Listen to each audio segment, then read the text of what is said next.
tudo bom? Me chamo Marcelo Pereira, sou economista, mestre em desenvolvimento regional, especialista em gerência financeira e doutor em sustentabilidade na Amazônia.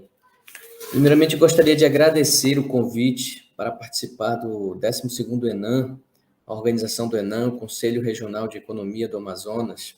E hoje eu trarei a vocês um tema que ele está em discussão, principalmente aqui no meio local, que trata de mecanismos para poder fomentar as cadeias com matéria-prima regional. Então, especificamente, o tema trará a problemática do mecanismo tributário para o desenvolvimento regional a partir da industrialização com matéria-prima regional. Bom, antes da gente iniciar toda essa discussão, é importante que todos saibam que estamos localizados numa região de tratamento especial da questão tributária. No caso, nós estamos na região que abrange os incentivos da Zona Franca de Manaus. A Zona Franca de Manaus, ela traz incentivos fiscais para a produção, para a industrialização, em 3 marcos regulatórios distintos. O primeiro marco regulatório é a própria Zona Franca, instituído pelo Decreto-Lei 288 de 1967. É um regulatório que tem mais de 50 anos e foi a partir dele que nós conseguimos criar todo o conglomerado industrial que o Brasil conhece, a 6ª maior economia do país, aqui na cidade de Manaus. O outro regulatório diz respeito ao Decreto-Lei 1435 de 1975, que versa sobre a industrialização com matéria-prima regional da Amazônia Ocidental, ou seja, todos os estabelecimentos que, porventura, industrializem com matéria-prima regional da Amazônia Ocidental, com alguns pressupostos que eu vou explicar daqui a pouco, eles também têm incentivos tributários para a produção. E um terceiro regulatório mais recente, que vem dali dos anos de 1990 para cá, diz respeito às áreas de livre comércio, que versa sobre os benefícios fiscais para a industrialização com matéria-prima regional de todos os segmentos da flora e da fauna amazônica. Então, com base nesses 3 regulatórios bem definidos, áreas de livre comércio, Zona Franca e Amazônia Ocidental, eu gostaria de tecer algumas problemáticas que envolvem a industrialização local e, a partir desse benefício fiscal, conseguirmos alavancar cadeias produtivas para a industrialização, para a inserção de matéria-prima regional ou algum grau de matéria-prima regional na industrialização nessa região do país. Bem, a maioria dos críticos do modelo Zona Franca de Manaus, eles afirmam que nós precisamos alterar a matriz econômica. E eu defendo a tese de que nós temos uma matriz dada. E a matriz é muito simples. A matriz é a Zona Franca. Nós vivemos numa região remota do país, dentro da maior reserva ecológica e ambiental do mundo, e que para produzir aqui é necessário vantagens. É preciso que se crie vantagens competitivas e comparativas para a industrialização, para o fomento de todas as cadeias de serviços de comércio. Bem, partindo desse pressuposto de que nós temos uma matriz, temos que ir um pouco além e entender um pouco as questões matemáticas, teorias matemáticas, muito simples. Toda matriz ela é composta por vetores. Então, na verdade, não é a matriz que a gente precisa mudar, nós precisamos alterar ou melhorar os vetores. A indústria é um vetor da Zona Franca de Manaus, assim como o turismo é outro vetor, assim como a agroindústria, o agronegócio, também pode ser outro vetor, a bioeconomia, outro vetor, e diversos outros vetores que são beneficiados e incentivados a partir de uma política de incentivos. É importante também deixar claro que não estamos falando nada de ilegal, como muitas vezes se tenta empregar a política de incentivos. Estamos diante de um direito constitucional, primeiramente porque a Zona Franca de Manaus foi estabelecida pela Constituição, está lá nos atos das disposições constitucionais transitórias, está previsto, e do outro lado nós temos o artigo 151 da Constituição, que diz que não pode haver distinção tributária entre os entes, correto, mas no mesmo artigo ele diz que, exceto quando essa isenção ou essa diferenciação tributária ela for utilizada para promover o desenvolvimento social e econômico. Estamos diante do maior dilema tributário do país, a fiscalidade contra a extrafiscalidade. De um lado, com o objetivo arrecadatório, do outro lado, com o objetivo desenvolvimentista. A Zona Franca de Manaus está diante disso, o lado desenvolvimentista, beneficiar empreendimentos para que eles possam produzir dinâmica econômica. Isso é a extrafiscalidade. Bem, então, partindo desse pressuposto e partindo desta nossa tese de abordagem, eu gostaria de trazer para vocês algumas particularidades. Primeiro, o primeiro marco regulatório que nós estamos tratando com o uso de matéria-prima regional, ele é o marco regulatório da Zona Franca em si, ou seja, esse marco regulatório que trouxe benefícios fiscais para a produção industrial, para o comércio e para a agroindústria, numa área de 10 mil quilômetros quadrados, à margem esquerda do Rio Negro. Bem, lá nesse regulatório, que é o Decreto-Lei 288, ele diz que há uma lista negativa que não pode ser produzida na região amazônica, exceto se utilizar matéria-prima regional. Então, ele abre um pressuposto de vários produtos a serem produzidos no Distrito Industrial de Manaus, no Polo Industrial de Manaus, nessa região incentivada, a partir da fixação de um processo produtivo básico, e esse processo produtivo básico, ele deve obedecer aos pressupostos de uso, de utilização de produtos elaborados com matéria-prima regional. Bem, então nós estamos diante do processo produtivo básico, o PPB, que foi instituído por um outro regulatório, mas no caso da matéria-prima regional, hoje, na data de hoje, nós temos uma portaria interministerial, que é a portaria número 13.306/2021, repetindo, portaria interministerial 13306/2021, que fixa o processo produtivo básico para a produção com matéria-prima agrícola, pecuária, avícola, pícea, apícola, mineral e extrativa vegetal, ou seja, tudo que nós temos na nossa flora e na nossa fauna amazônica pode ser utilizado para a elaboração de produtos industrializados na Zona Franca de Manaus, com benefício fiscal da isenção do IPI, Imposto sobre Produtos Industrializados. O fato é que todo e qualquer produto incentivado na Zona Franca de Manaus, ele acaba tendo algumas reverberações tributárias para outros tributos através dos créditos de PIS, de COFINS e também do imposto de importação. Se o produto elaborado com matéria-prima regional também tiver alguma matéria-prima importada, que acaba tendo um redutor tributário para a produção na Zona Franca de Manaus. Bem, estamos aqui diante de uma portaria interministerial que traz uma lista positiva, e essa lista positiva traz o nome, a NCM, de todos os produtos que podem ser incentivados com matéria-prima regional no Polo Industrial de Manaus. Ou seja, estamos diante de um atrativo tributário para atrair empreendimentos que desejam industrializar com matéria-prima regional. Bom, há nos bastidores uma discussão para trazermos regras mais claras e mais simples, ao invés de a gente ficar fixando listas positivas de produtos numa lista de portaria interministerial. Estamos trabalhando também para que essa lista no futuro ela venha, na verdade, trabalhar com uma regra, principalmente a regra de preponderância e uso, que eu vou explicar posteriormente para os senhores. Bem, então, nós temos uma condicionante para que esse incentivo fiscal seja concedido ao produto com matéria-prima regional.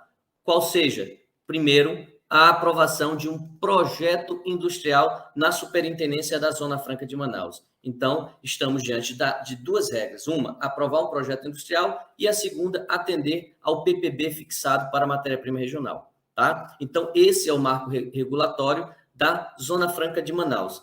Eu vou passar ao segundo marco regulatório, posteriormente ao terceiro, e no final vou mostrar um breve resumo para os senhores, para saber o ganho tributário que vocês terão em relação ao incentivo fiscal para a industrialização com matéria-prima regional. Bem, antes de passar para o segundo, é importante também destacar aos senhores que o benefício fiscal, ao criar uma demanda por insumos regionais, ele tem de uma força sobrenatural para poder desenvolver cadeias produtivas que sejam de interesse desta industrialização. Então, nós podemos desenvolver outras cadeias produtivas, desde que a política industrial, a política de desenvolvimento e a política de fomento estejam correlacionadas. É algo a se pensar para próximos debates, próximas discussões nos fóruns locais, sejam junto ao governo do Estado, sejam junto ao governo federal. Bem, o nosso segundo regulatório é o regulatório das áreas de livre comércio.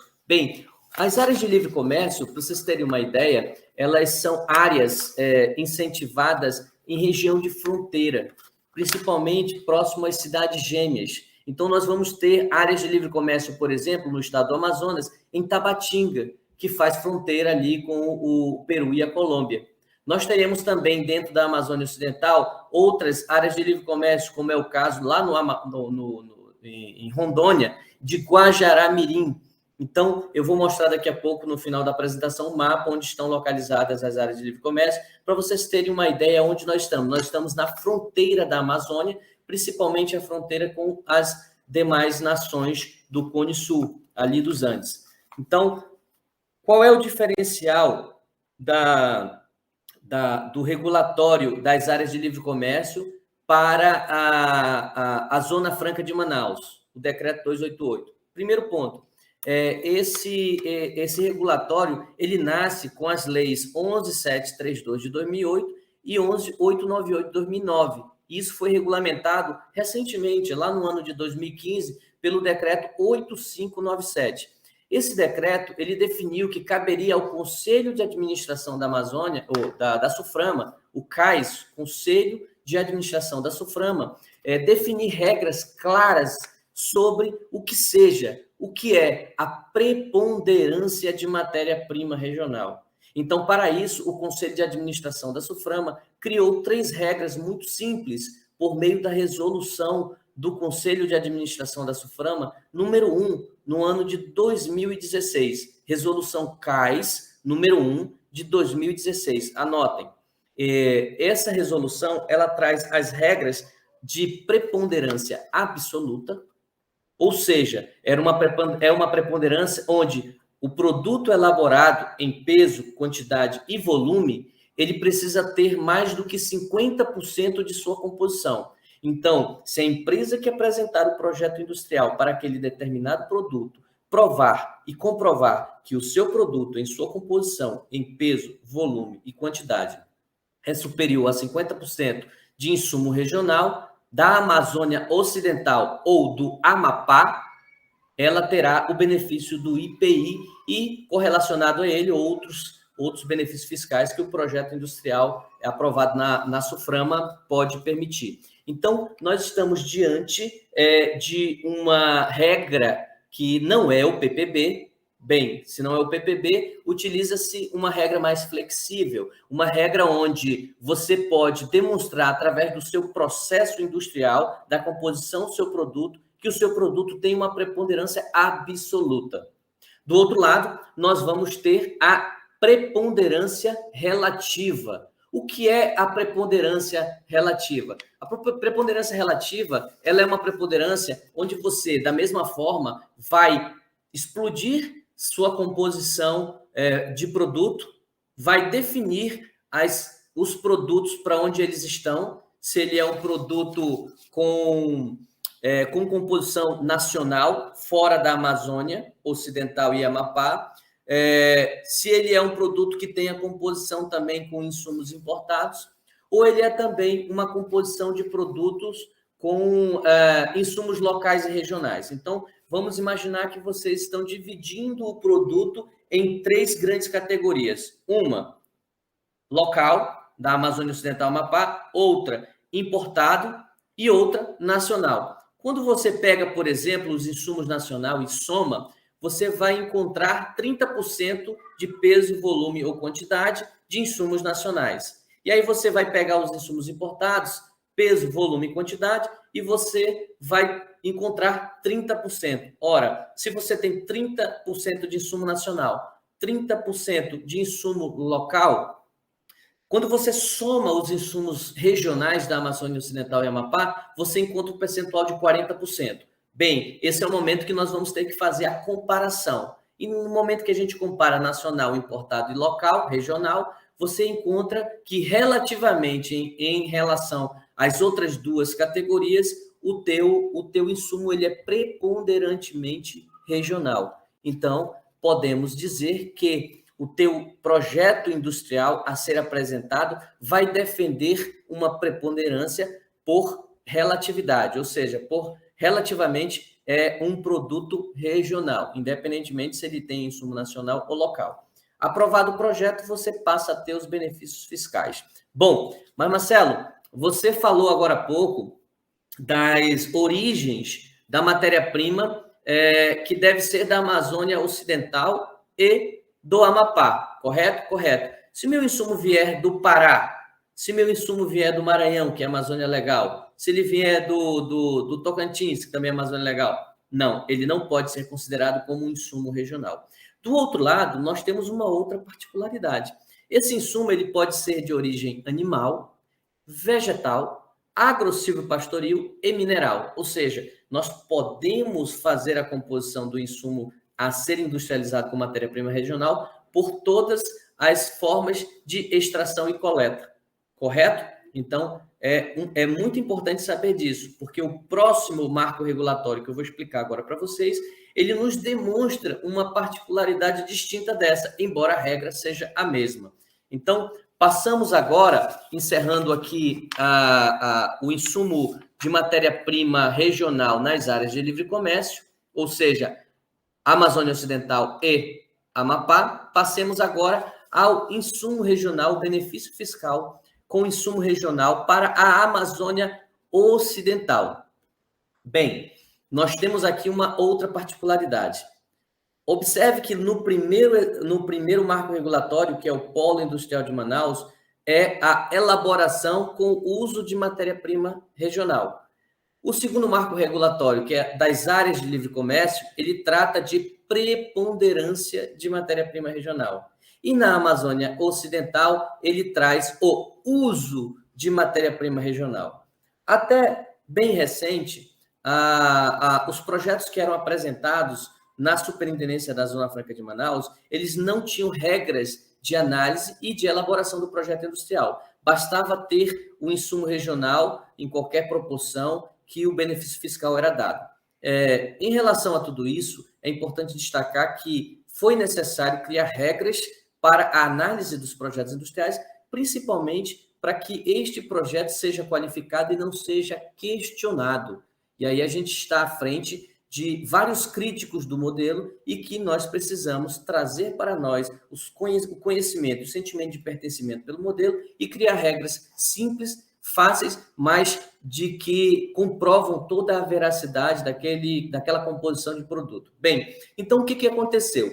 O Decreto-Lei 1435 de 1975, ele garantiu o benefício fiscal para as indústrias que estiverem localizadas em qualquer espaço da Amazônia Ocidental, ou seja, não mais apenas aqui no Distrito Industrial, no Polo Industrial no Amazonas, mas a todos os municípios que estejam dentro dessa região, desde que industrializem com matéria-prima regional. Então, foi criada agora, no mês de fevereiro deste ano de 2021, a Resolução CAIS número 2 de 2021. Lembrem que a Resolução CAIS 1 de 2016 regulamentou as áreas de livre comércio. A Resolução CAIS 2 de 2021 regulamenta agora, então, a AMOC, a Amazônia Ocidental, a industrialização com uso de matéria-prima regional. Então, nós temos a resolução que também traz os mesmos critérios, absoluto, relativo ou por grau de importância para a industrialização na Amazônia Ocidental. Bem, só que qual é o diferencial deste para os outros? A questão é que este regulatório ele é muito claro e ele pede, e ele impera, e ele diz que só serão concedidos os benefícios fiscais de imposto sobre produtos industrializados para os produtos industrializados com matéria-prima regional de origem agrícolas e extrativas vegetais da Amazônia Ocidental. Ou seja, mineral não pode e animal não pode. Somente agrícolas, extrativas, vegetais.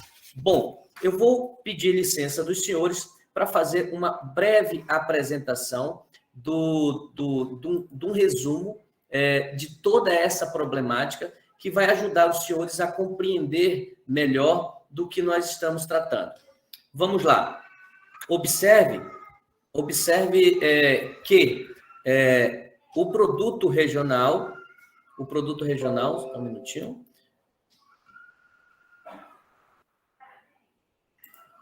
Vou fazer a apresentação, só um minutinho. O produto regional que estamos tratando nesse momento, ele traz algumas particularidades. A primeira particularidade que eu gostaria de mostrar para vocês é esse espaço. Quando eu falo em Zona Franca de Manaus, agora há pouco falei um pouco na teoria para os senhores, agora visualmente, essa é a área do benefício de 10 mil quilômetros quadrados, à margem esquerda do Rio Negro, tá bom? Aqui, ó, vai de Manaus, pega aqui uma parte do município de Rio Preto da Eva, no Amazonas, e chega até próximo de Itacoatiara, para quem conhece a região, ali perto do Paraná da Eva, tá bom? Da ponte do Paraná da Eva.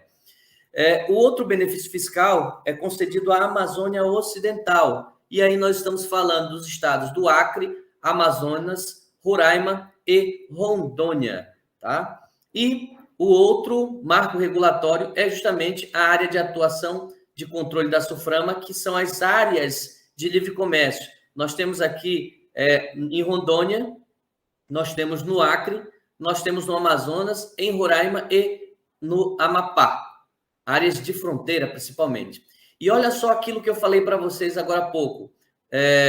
Estamos lidando aqui, ó, com o Decreto-Lei 288, o caso, a Zona Franca de Manaus, o Polo Industrial de Manaus, e nós estamos tratando do processo produtivo básico, com matéria-prima regional ou importada, PPB.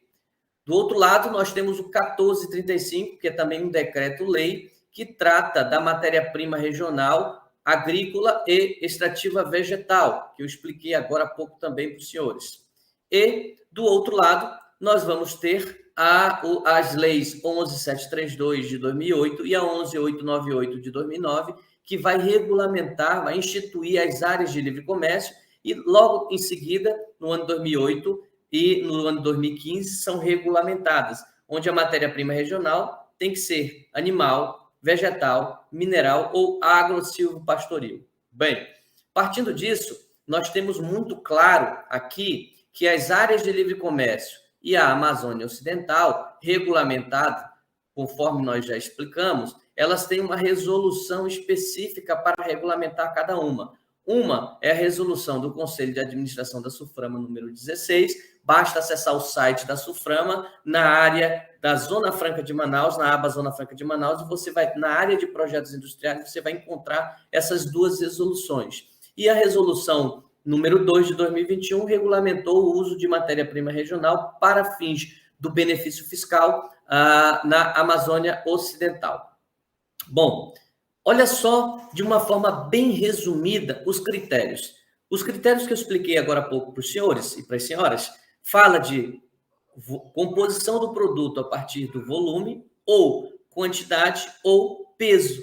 E os critérios são absoluto, relativo ou por importância.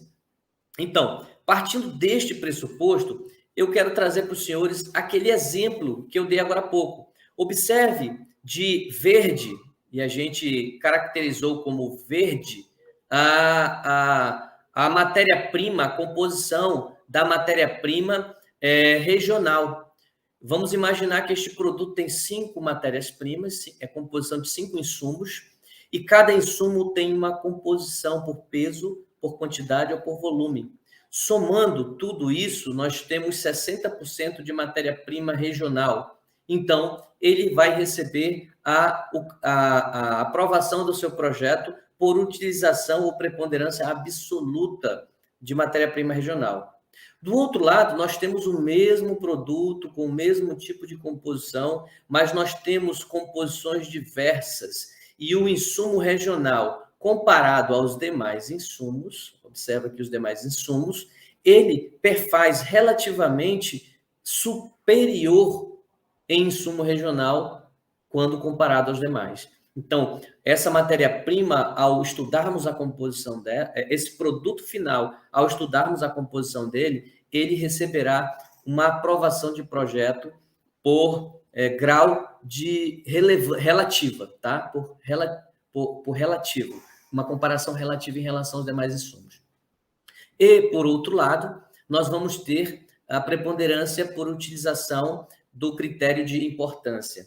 Bem, pessoal, o critério de importância, eu deixei para falar agora para vocês, porque eu entendo que ele é o grande carro-chefe desses regulatórios.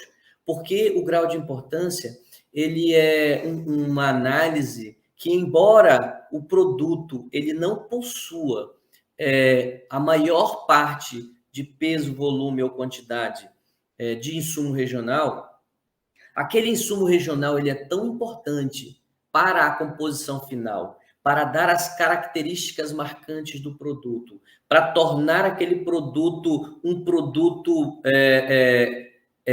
ecologicamente ou economicamente regional, que ele tem esse tratamento especial. Principalmente quando nós estamos falando, por exemplo, da extração de moléculas. Existem princípios ativos da floresta que podem estar dentro de um produto e que este princípio ativo, ele dá toda a característica do produto. E por isso o produto é regional. Ele pode ter 99% de sua composição de insumos importados ou nacionais, mas aquele insumo regional é um insumo que dá a maior importância ao produto. Eu costumo usar o exemplo do batom de cacau. 1%, 0,5% de cacau naquele produto dá a característica marcante do produto. Nós temos aqui na Zona Franca de Manaus algumas indústrias plásticas, de resinas plásticas, que elas acrescentam insumos regionais no seu produto, na sua composição, e esse insumo regional dá maior elasticidade ao produto, emprega neste produto uma qualidade de ser biodegradável ou combate a incidência de raios ultravioletas no plástico, né, impedindo a passagem desses raios para o alimento ou para o recipiente que ele está protegendo. Existe, por exemplo, os compostos de pneumáticos, os pneus, que quanto mais insumo regional na sua composição, mais nobre ele vai ficando e mais flexível, algumas propriedades vem trazendo para o produto. Ou seja, nós estamos diante de um mecanismo que pode atrair para a região diversas indústrias que queiram incorporar no seu produto matéria-prima regional e, a partir dessa matéria-prima regional, desenvolver algumas outras cadeias de produção para a extração, para a coleta ou para a manutenção da criação em cativeiro, por exemplo, de animais ou plantas. Bem, esse é um dos critérios mais importantes que eu entendo para a promoção da bioeconomia e das cadeias de produção. E eu queria trazer para os senhores aqui um comparativo tributário. Observe aqui, isso aqui é uma composição tributária para um shampoo com uso de matéria-prima regional, mandioca, tá? Com uso de mandioca. E quando a gente fez esse estudo lá nos estudos econômicos da SUFRAMA, nós observamos que, ao final, sem matéria-prima fora da Amazônia Ocidental, nós tínhamos, por exemplo, a tributação acima de 2 milhões para um cenário de faturamento e de compra de insumos que nós colocamos aqui nesse exemplo. Um II de 18%, um IPI de 22%, PIS de 3,52% e COFINS de 16,48%, que são as cargas cheias de tudo aquilo que se paga a partir de um produto sem matéria-prima regional. E aí nós tivemos, ao final, a grata surpresa de que houve um ganho tributário de 21,81%, se produzido com os benefícios da Amazônia Ocidental ou não. Então, se produzir sem os benefícios, paga-se toda a tributação. Se produzir com os benefícios, um ganho tributário da ordem de quase 22%. Da mesma forma, nós fizemos um comparativo nas áreas de livre comércio, né, com refrigerante, concentrados. Fora das ALCs, tivemos a mesma carga tributária do exemplo anterior, mas, para nossa surpresa, devido às cargas tributárias serem superiores para esse tipo de produto, nós tivemos um ganho tributário da ordem de 52,14%. Ou seja, qualquer empreendedor que deseja oferir maiores lucros, estar estrategicamente na Amazônia Ocidental ou nas áreas de livre comércio ou na Zona Franca de Manaus, é uma boa opção para estar produzindo para o mercado interno brasileiro. E aí, nós trazemos aqui, por exemplo, ilustrando para os senhores, por exemplo, a cadeia do Guaraná, que é muito conhecida em todo o país e já se espalhou por todo esse país, a produção de produtos à base de Guaraná, porque é algo exótico e que tem várias propriedades físico-químicas e que também ajudam na farmacopeia, por exemplo. Nós temos aqui também matérias-primas para a produção de ração animal, processamento e beneficiamento dos frutos da Amazônia, buriti, açaí, taperebá e por aí vai.